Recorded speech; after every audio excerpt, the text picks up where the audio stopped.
दोस्तों, आपका स्वागत है पूरज word the way to the success में। आज हम एक नई बुक लेके आ रहे हैं, इंडियन इकोनॉमी, जो कि रमेश सिंह जी द्वारा लिखी गई है। ये लेटेस्ट एडिशन है, ये इसी वीक में लॉन्च हुई है। ये 12th एडिशन 2020-21 की है। यहाँ पर हम चैप्टर 1 को डिस्कस करने वाले हैं, जो कि इंट्रोडक्शन है। ये हम लेक्चर वाइज ये टॉपिक्स को कवर करेंगे। तो यहाँ पे L1 करके दिया हुआ है, ये लेक्चर 1 है। ऐसे करके आपके L1, L2, L3 करके आपके पास कई सारी लेक्चर्स होंगे, और ये मैं आपको पर डे ला के दूंगा। ये आपको मॉर्निंग की तरफ मैं आपको कभी भी लोड कर दूंगा आपके लिए। तो इसको आप रेगुलरिटी में देखते रहिएगा। और ये मिशन सक्सेस 2020 की एक और बुक है, जो एक और चल रही थी, वहां पर हम पॉलिटी को कर रहे थे, वो हम रेगुलरिटी में उसको भी कर देंगे। अभी हम रमेश सिंह को शुरू कर रहे हैं यहाँ से। तो इसको अगर आपको लगे कि ये अच्छी बुक है, तो आप इस पे थंब बटन जरूर दबाइएगा। तो चलिए शुरू करते हैं, और ये वीडियो स्किप मत करिएगा, पूरा देखिएगा, कुछ ना कुछ आप यहाँ से नया लेकर जाएंगे। यहाँ पर देखिए, इस चैप्टर में हम आखिर क्या डिस्कस करने वाले हैं। यहाँ पर ये मैंने मेंशन कर दिया है, ये बुक में एज ही दी हुई है। यहाँ पर ये जो बुक है आपकी, ये आपका किंडल फॉर्म में दी हुई है। आप ये अमेजन से ले सकते हैं। ये कुछ 600 प्लस रुपए की बुक है। और यहाँ पर क्योंकि मैं पूरा एज इट इज नहीं पढ़ाऊंगा, जैसे कि इस बुक में दे रखा है, मैं सिर्फ इंपॉर्टेंट टॉपिक्स को ही टच करूंगा, जो कि आपके लिए इंपॉर्टेंट होगा। और अगर आप पूरी बुक को एज इट इज पढ़ना चाहते हैं, तो आप जाके ये बुक ले सकते हैं। ये अमेजन पे है, आप चाहें तो मैं आपके लिए ये लिंक दे दूंगा नीचे में। तो चलिए आपको मैं बता देता हूँ क्या क्या आपको इसमें पढ़ना है। यहाँ पर देखिए, ये जो टॉपिक है डेसिमल साइंस, ये मैं नहीं पढ़ाने वाला हूँ, ये इंपॉर्टेंट नहीं है। यहाँ से हम शुरू करेंगे, डेफिनेशन को देखेंगे, माइक्रो और मैक्रो देखेंगे ये क्या है। यहाँ पर हम देखेंगे कि व्हाट इज इकोनॉमी। सिस्टम्स को हम पढ़ेंगे अलग अलग, कंसेंसस को हम बहुत शॉर्ट में देखेंगे, काफी तेजी से। और नेशनल इनकम हम देखने वाले हैं कि किस तरीके से हम डिफाइन करते हैं इनकम को। और रिवीजन मेथड मैं देखूंगा, अगर ये आपके लिए जरूरी होगा तो ये कवर होगा, नहीं तो मैं इसको छोड़ दूंगा। यहाँ पे जीडीपी और जीवीए को हम कंपेयर करेंगे, ये काफी इंपॉर्टेंट है। यहाँ पे मेथड्स, आपका फिक्स्ड बेस्ड मेथड और चेन बेस्ड मेथड क्या है, इसको हम देखने वाले हैं। इकोनॉमिक, आपका स्टैंडिंग कमेटी क्या आपके लिए नया बता रहा है, इसको हम देखते हैं। और 2019 और 2020 का एस्टिमेट हम बताएंगे इनकम का, और ये काफी शॉर्ट में होने वाला है। लेकिन आज का जो हमारा लेक्चर है, ये हमारा कवर करेगा व्हाट इज इकोनॉमी तक, हम यहां तक कवर करने वाले हैं। ये हमारे लेक्चर 1 का टॉपिक होगा, यहां तक हम कवर करेंगे L1 में, और इसके बाद हम बात करेंगे L2 में। तो चलिए देखते हैं।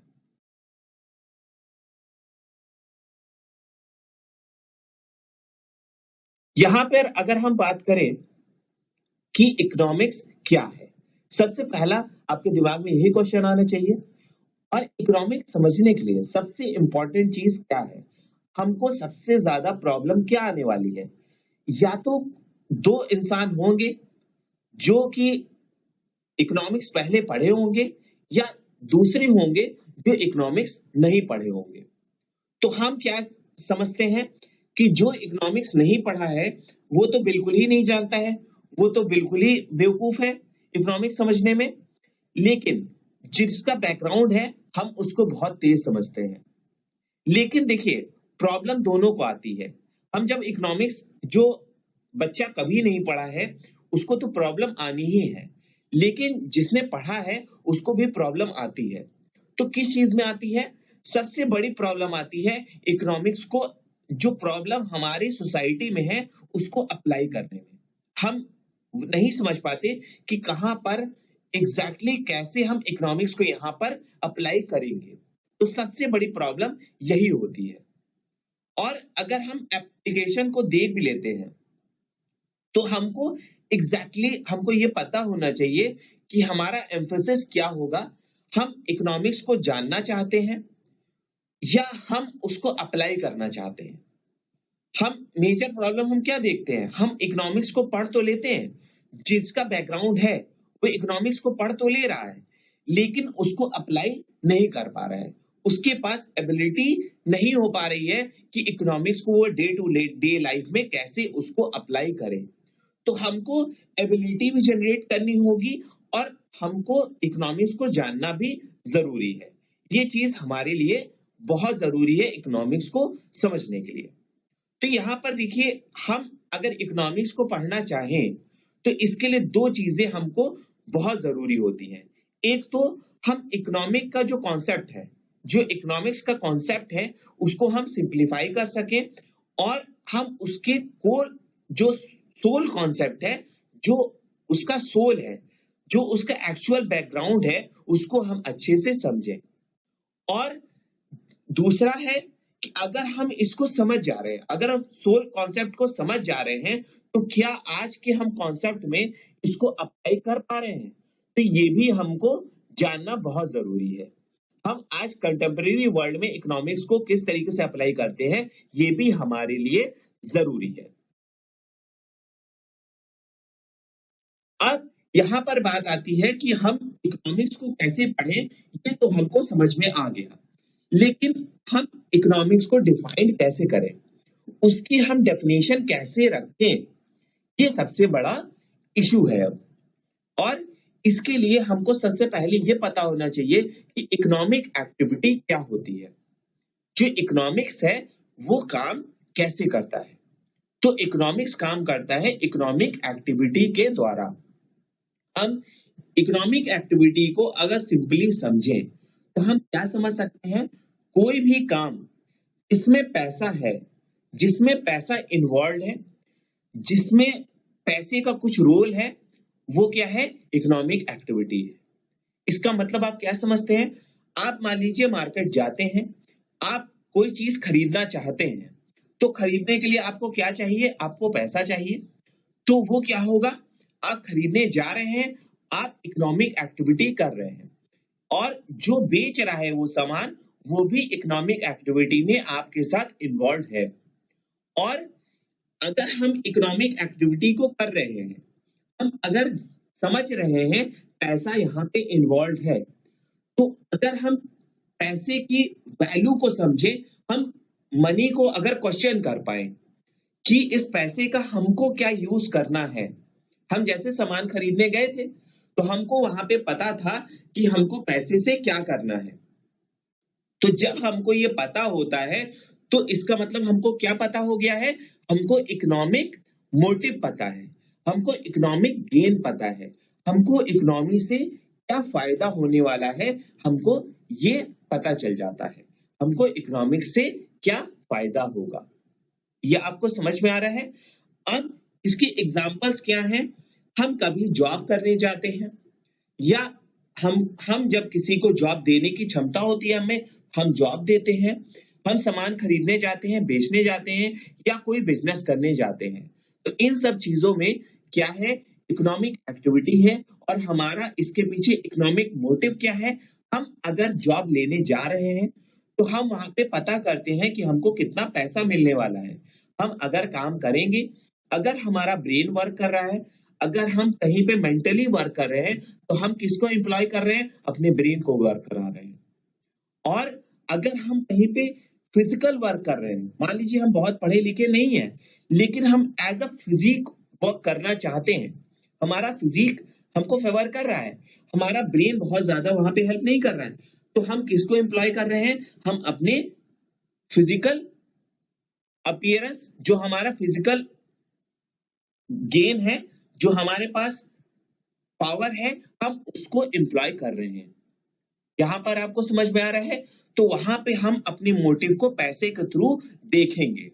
यहाँ पर अगर हम किसी को जॉब दे रहे हैं, दूसरे केस में वहां पर हम देखेंगे कि हम उससे कितना काम करवाएंगे, उसके रिस्पेक्ट में हम उसको पैसा देंगे, तो हमको म्यूचुअल बेनिफिट होगा, हम उससे काम लेंगे, वो हमसे पैसा लेगा। ऐसे ही बाइंग और सेलिंग में होता है, और बिजनेस में भी यही चीज होती है। लेकिन हमारा देखिए एक कंडीशन और है, जैसे कि अगर मान लीजिए हम कहीं पे पूजा करने जा रहे हैं, अगर हम हिंदू हैं तो हम मंदिरों में जा रहे हैं, मुस्लिम हैं तो हम मस्जिद में जा रहे हैं, और सिख हैं तो गुरुद्वारा में जा रहे हैं। ऐसे ही आप देखेंगे हम अलग अलग जगह हम लोग पूजा करने जाते हैं। तो क्या जब हम पूजा करते हैं भगवान के सामने, तो क्या हम इकोनॉमिक एक्टिविटी वहां पे करते हैं? तो हम वहां पे इकोनॉमिक एक्टिविटी नहीं करते हैं जब हम भगवान से कोई बेनिफिट नहीं लेते हैं। लेकिन जैसे ही हमने पैसा डाला, दान पात्र में हमने जैसे ही पैसा डाला, जैसे ही हमने डोनेट किया अपना पैसा मंदिर में जाकर, वहां पर हम इकोनॉमिक एक्टिविटी करने लगते हैं।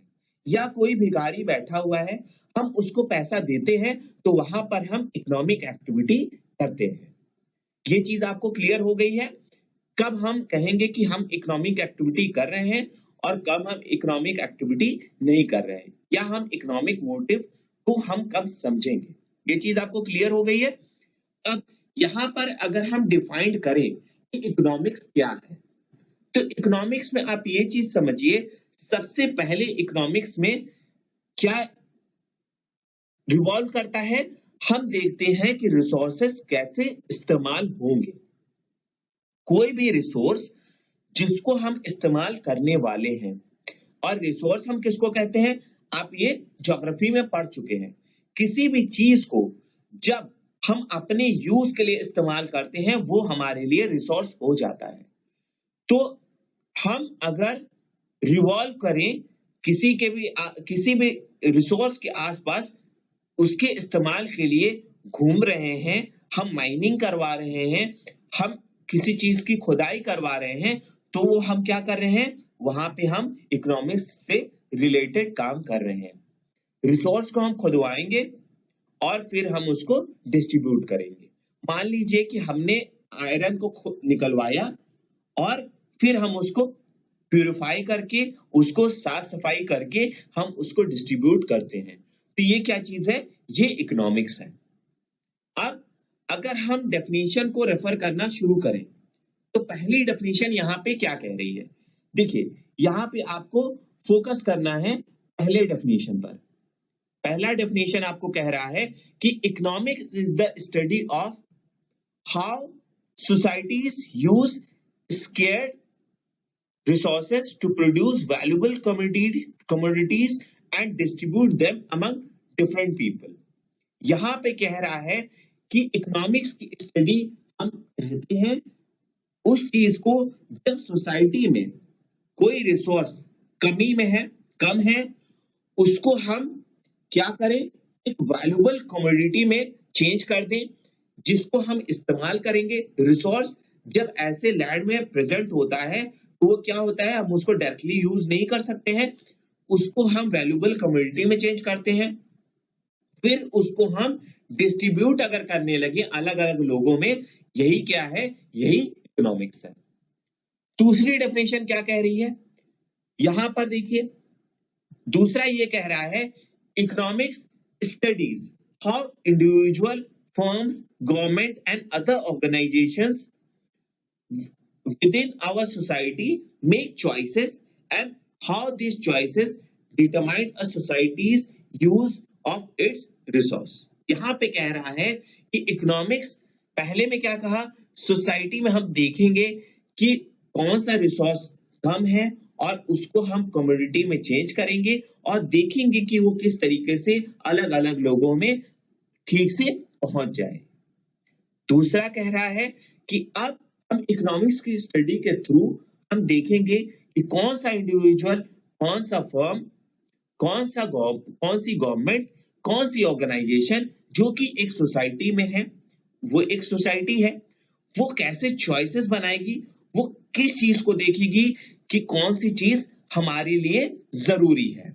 यहां पर अगर मान लीजिए गाड़ी बनाना है, तो जो गाड़ी के इंडस्ट्रीज हैं, कार की इंडस्ट्रीज हैं, वो क्या देखेंगी, आयरन अच्छे मटेरियल का हो, या वो देखेंगे कि जो बोनट बनेगा वो प्लास्टिक का बनेगा कि इस चीज का बनेगा।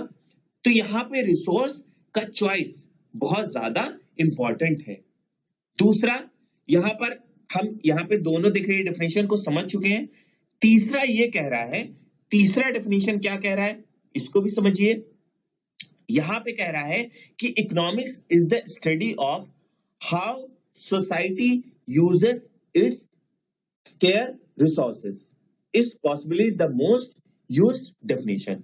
ये सबसे इंपॉर्टेंट डेफिनेशन और सबसे यूज डेफिनेशन और सबसे सिंपल डेफिनेशन है ये तीसरा वाला, कि how society uses square resources. यहां पे आप दोनों को कंबाइन करेंगे तो आपको यही पता चलेगा, तीसरा डेफिनेशन आपके सामने होगा कि सोसाइटी किस तरीके से ऐसे रिसोर्स को इस्तेमाल करे जो कि कम है, लेकिन कम है और उसको अच्छे से यूज करे। यही चीज क्या है, यही इकोनॉमिक्स होती है।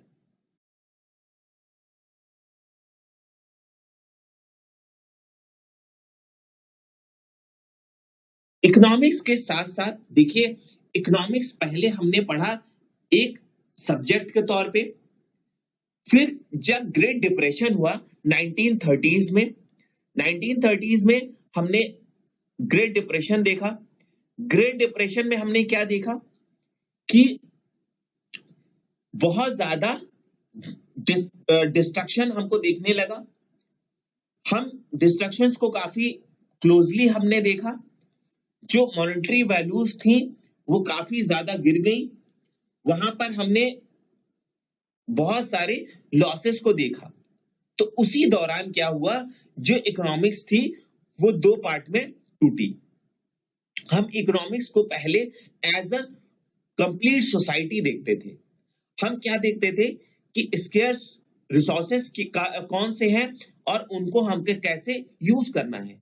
लेकिन ग्रेट डिप्रेशन में ये देखा गया कि कुछ कुछ पॉकेट्स में, वर्ल्ड के कुछ पॉकेट्स में कुछ ज्यादा ही डिप्रेशन देखा गया और कुछ पॉकेट्स में डिप्रेशन उतना ज्यादा नहीं था।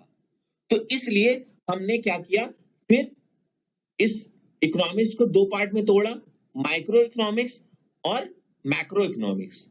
माइक्रो जो इकोनॉमिक्स है ये वाला, ये छोटा है, हम रीजनल एरिया की बात करेंगे। माइक्रो एज अ कंट्री हम बात करेंगे। ये क्लियर है आपको? ये देखिए, जो मैक्रो इकोनॉमिक्स है इसके फादर कौन कहे जाते हैं, इसके फादर कहे जाते हैं मैक्रो के जॉन मेनार्ड हेलिस, ये कहे जाते हैं। और यहां पर अगर सिंपली हम समझें कि मैक्रो इकोनॉमिक्स और माइक्रो इकोनॉमिक्स क्या है, तो यहां पर अगर आप मैक्रो इकोनॉमिक्स को देखेंगे तो यहां पे आप समझिए कि ये फॉरेस्ट है। फॉरेस्ट के इलाका जहां पे बहुत सारे पेड़ हैं, हम उनको कैसे इस्तेमाल करेंगे, ये माइक्रो इकोनॉमिक्स है। और अगर हम किसी एक पेड़ के बारे में स्टडी कर रहे हैं, वो क्या होगा, वो माइक्रो इकोनॉमिक्स होगा। ऐसे ही हम सिटी के रिस्पेक्ट में भी कर सकते हैं, कंट्री के भी रिस्पेक्ट में कर सकते हैं। तो यहाँ पे माइक्रो जो शब्द है ये क्या है, ये ग्रीक वर्ड है जो कि क्या कहता है, स्मॉल। और मैक्रो जो शब्द है वो कहता है ग्रीक वर्ड बिग। तो यहां पर आपको समझ में आ गया। जब हम माइक्रो की स्टडी करते हैं, जब हम छोटी एरिया की स्टडी करेंगे, तो वहां पे हम देखेंगे बॉटम टू अप अप्रोच पे हम वर्क करते हैं। बॉटम टू अप अप्रोच क्या होता है, हम छोटी ऑर्गेनाइजेशन से, छोटे यूनिट से बड़े यूनिट की तरफ हम अप्रोच करते हैं। हम पंचायत से देखते हैं कि पंचायती इलाके में क्या प्रॉब्लम है, और फिर हम सिटीज की तरफ और अपर सेंट्रल गवर्नमेंट के डेवलपमेंट की तरफ हम देखते हैं। लेकिन मैक्रो जो हमारा इकोनॉमिक्स है, वहां पे हम टॉप टू बॉटम अप्रोच देखते हैं। टॉप टू बॉटम मतलब क्या हो गया, यहाँ पे सेंट्रल गवर्नमेंट से हम पंचायती राज के जो पंचायती राज का डेवलपमेंट है वहां पे हम अप्रोच करते हैं। यहाँ पे हमने एक एग्जांपल दे दिया आपको, सेंट्रल गवर्नमेंट और पंचायती राज। ऐसे ही अब अगर हम एग्जैक्टली इकोनॉमिक्स पे जाएं तो यहां पर आप देखेंगे मैक्रो इफेक्ट क्या है। यहां पर मैक्रो इफेक्ट हम कहते हैं इन्फ्लेशन को, राइज इन इन्फ्लेशन। इन्फ्लेशन जब होगा तो क्या होगा, आपके पास पैसा होगा लेकिन आप खरीद नहीं पाएंगे। चीजों का दाम इतना ज्यादा बढ़ जाएगा कि आप खरीद ही नहीं सकते उस चीज को। ठीक है। और माइक्रो में आप देखेंगे कि कोई एक रॉ मटेरियल का जब प्राइस ज्यादा हो जाता है। अभी हमने पूरे एक कंट्री का देखा कि इन्फ्लेशन आ गया है, किसी एक कंट्री में इन्फ्लेशन आ गया है, मतलब सारी चीजों का दाम बढ़ गया है। लेकिन जब एक चीज का दाम बढ़ गया, मान लीजिए आलू का दाम बढ़ गया या प्याज का दाम बढ़ गया, तब उस केस में हम कहेंगे ये क्या है, ये माइक्रो इफेक्ट है। ठीक है, मैक्रो इफेक्ट हो गया जब सारी चीजों का दाम बढ़ गया, पेट्रोल का भी दाम बढ़ गया, प्याज का भी दाम बढ़ गया, दाल का दाम बढ़ गया, वो हो गया मैक्रो इफेक्ट। और माइक्रो इफेक्ट हो गया जब हम किसी एक चीज पे फोकस करते हैं। ये हुआ हमारे दो टाइप की इकोनॉमिक्स। लेकिन तीसरे टाइप की इकोनॉमिक्स क्या है, यहां पर हम इको इकोनोमेट्रिक्स कहते हैं हम इसको। यहां पर हम मैथमेटिक्स का इस्तेमाल करते हैं और स्टैटिक्स का इस्तेमाल करते हैं। हम यहाँ पे मेथड इस्तेमाल करते हैं कि किस तरीके से माइक्रो और मैक्रो इकोनॉमिक्स काम कर रही है, यहाँ पे हम उस पे एनालिसिस करते हैं। यहाँ पे क्या है, हमारा कैलकुलेशन का ज्यादा काम होता है।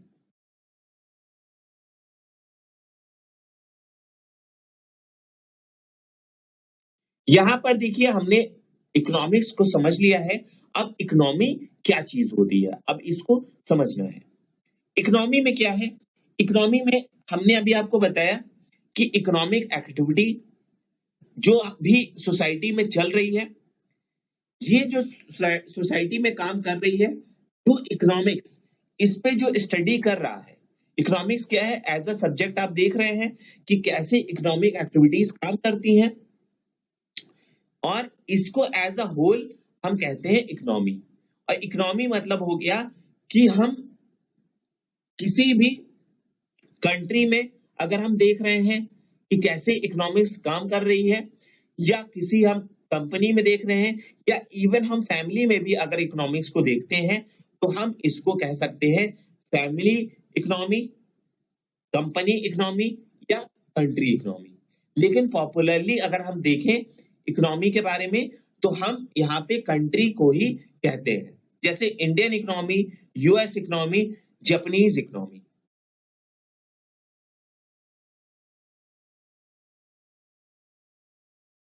यहां पर देखिए इकोनॉमिक एक्टिविटी को अगर हम देखें, जो हमारे यहाँ सोसाइटी में जो काम हो रहे हैं, अलग अलग फील्ड में जो काम हो रहे हैं, वो इकोनॉमिक एक्टिविटी है। जिससे कि क्या है, हमने आपको बताया अभी कि जिसमें पैसा इन्वॉल्व है वो चीजें।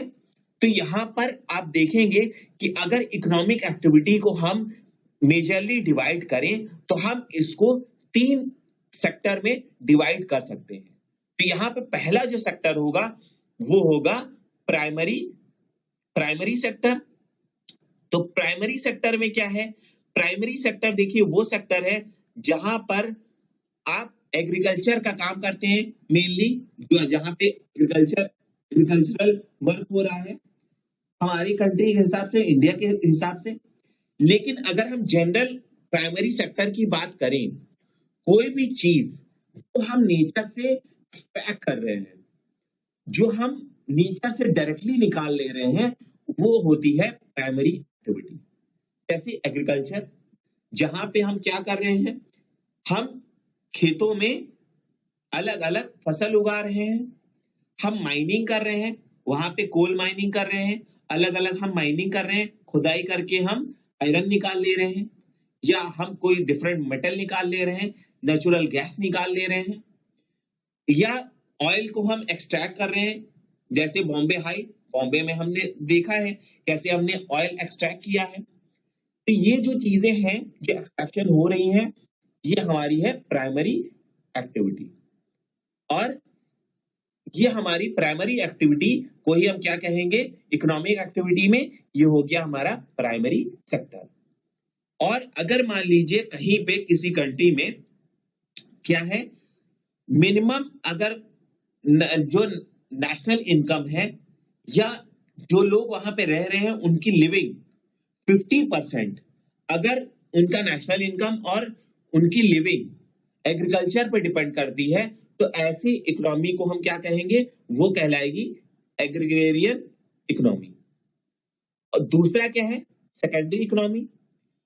तो प्राइमरी इकोनॉमी से जो चीज हो रही है, जो चीजें हम एक्सट्रैक्ट कर रहे हैं, रॉ मटेरियल हमको मिल रहा है, उसको हम क्या कर रहे हैं, प्यूरिफाई करके, या प्यूरिफाई हम नहीं कर सकते हैं, यहाँ पे वाटर तो हम इस्तेमाल नहीं कर रहे हैं, यहाँ पे हम प्रोसेस का इस्तेमाल करते हैं। हम जब रॉ मटेरियल को निकाल के एक्सट्रैक्ट करके उसको हम एक कमोडिटी में चेंज करते हैं, डिफरेंट प्रोसेसेस करके, उसको हम क्या कहेंगे, वो हमारी होगी सेकेंडरी सेक्टर। ये हमारा हो गया सेकेंडरी एक्टिविटी। ये चीज आपको क्लियर है। और इसमें मेजर काम किसका है, इंडस्ट्रीज का है, इसीलिए हम इसको क्या कहते हैं, इंडस्ट्रियल सेक्टर भी कहते हैं। और अब यहाँ पे अगर मिनिमम जो लोग हैं किसी कंट्री के, उनका अगर नेशनल इनकम या एम्प्लॉयमेंट इंडस्ट्रियल सेक्टर से हो रहा है, तो ऐसी कंट्री को हम क्या कहेंगे, इंडस्ट्रियल इकोनॉमी कहेंगे। तीसरा है टर्शरी सेक्टर। टर्शरी सेक्टर में क्या होगा, यहां पर ये सेक्टर सर्विस देता है। ये सेक्टर इन दोनों के बीच का काम जब करेगा, प्राइमरी सेक्टर और सेकेंडरी सेक्टर को जो हेल्प करेगा, सर्विसेज देगा, जैसे ट्रांसपोर्ट है या बैंकिंग है या एजुकेशन सिस्टम है, ये सब टर्शरी सेक्टर में आता है। अब यहाँ पर अगर मान लीजिए किसी कंट्री में 50% नेशनल इनकम या लिवलीहुड उसका डायरेक्टली सर्विस, ये टर्शरी सेक्टर से आ रहा है, सर्विस से आ रहा है, तो उसको हम क्या कहेंगे, उसको हम कहेंगे, उस कंट्री को कहेंगे कि वो कंट्री सर्विस इकोनॉमी को फॉलो करता है। लेकिन बाद में, ये तो मेजर 3 थे, बाद में कुछ एक्सपर्ट्स ने कहा कि ये जो 3 है ये एनफ नहीं है सेक्टर्स, इनके अलावा भी 2 सेक्टर होने चाहिए, जिनको हम किसका पार्ट मानते हैं, हम थर्ड वाले का पार्ट मानते हैं, जो कि टर्शरी सेक्टर का ही हम पार्ट मानते हैं। एक है क्वार्टिनरी सेक्टर। क्वार्टिनरी सेक्टर में क्या है, यहाँ पे नॉलेज सेक्टर हम कह रहे हैं, जो हम अपने नॉलेज से, जो एजुकेशन से, रिसर्च से, जो क्वालिटी है लाइफ की, जो ह्यूमन रिसोर्स की, ह्यूमन जो काम कर रहे हैं फैक्ट्रीज में, उनका जब हम ह्यूमन क्वालिटी को इंप्रूव कर देते हैं, उनकी लिविंग को इंप्रूव कर देते हैं, यही क्या हो जाती है, यही हमारी क्वार्टनरी सेक्टर हो जाता है। ये चीज आपको क्लियर है।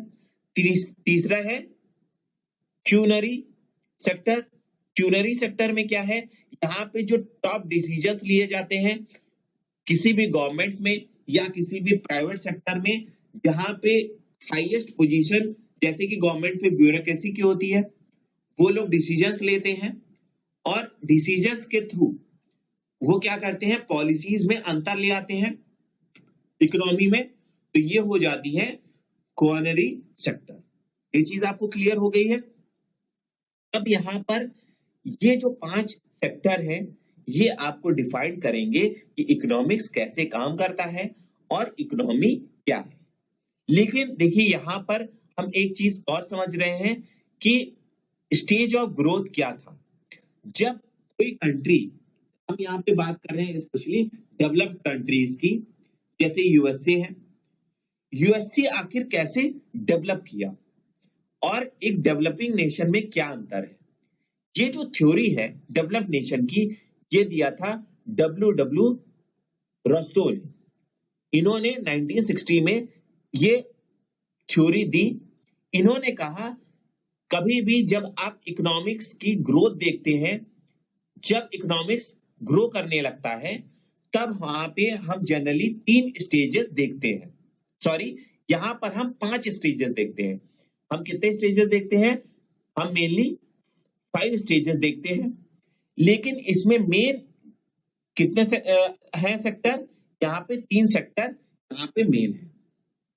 ये 5 जो स्टेजेस हैं, इन 5 स्टेजेस को करने के लिए मेनली हम देखेंगे कि 3 सेक्टर काम करते हैं। यहाँ पे 3 सेक्टर क्या है, एग्रीकल्चर है, इंडस्ट्री है और सर्विस है।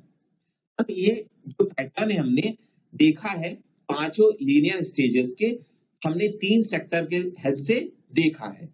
जैसे कि यूएसए है, रशिया है, हमने यहाँ पे ये सारे प्रॉपरली 5 स्टेजेस हमने देखे हैं। लेकिन कुछ ऐसे कंट्रीज हैं जैसे कि इंडिया है, साउथ ईस्ट एशियन कंट्रीज है जैसे कि इंडोनेशिया है, फिलीपींस है, थाईलैंड है, वियतनाम है। ये कैटेगरीज को उतने अच्छे से फॉलो नहीं किया है इन्होंने। और यहाँ पर देखा गया है कि एग्रीकल्चर से सर्विस सेक्टर तक, एग्रीकल्चर से क्या होता था पहले, एग्रीकल्चर हुआ, सबसे पहले खेती करना शुरू किया लोगों ने, फिर खेती से जब वो डेवलप किए तो वो इंडस्ट्रीज की तरफ बढ़े, फिर इंडस्ट्रीज से वो सर्विस पे गए, ऐसा उन्होंने डेवलपमेंट देखा था। लेकिन हम जो यहाँ पे बात कर रहे हैं, यहाँ पे जो साउथ ईस्ट एशियन कंट्रीज थी, यहाँ पर हमने एग्रीगेरियन से सर्विस सेक्टर में बहुत हेल्दी हमने एक्सपेंशन नहीं देखा इंडस्ट्रियल सेक्टर का। मतलब कि इंडस्ट्रियल सेक्टर वाला जो बीच में स्टेज आता है वो थोड़ा सा कम हो गया। लेकिन यहाँ पर इंडिया में अगर हम देखेंगे तो इंडिया में बहुत ज्यादा ये हमको देखने को मिलता है, ये क्लियरली हमको देखने को मिलता है। यहाँ पे क्या हुआ, हम एग्रीकल्चर सेक्टर से डायरेक्टली हम सर्विस सेक्टर पे जंप कर गए। हमने इंडस्ट्रियल जो सेक्टर है हमने इसको बाद में देखा है, 1990s में देखा है हमने, पूरी तरीके से हमने इसको 1990s में हमको ये क्लियरली दिखा है। अब हम देख रहे हैं कि 50% अगर हम नेशनल इनकम हम अगर कंट्रीब्यूशन देखें 90s में, तो आप देखेंगे कि सर्विस सेक्टर का मेजर रोल हमने देखा है। अब यहाँ पर हम अभी भी कह सकते हैं कि 64 to 65% लोग यहाँ पर अभी भी हमारे एग्रीकल्चर पे डिपेंडेंट हैं, लेकिन वो डिफरेंट इशू है। यहाँ पे हम स्टेजेस की बात कर रहे हैं।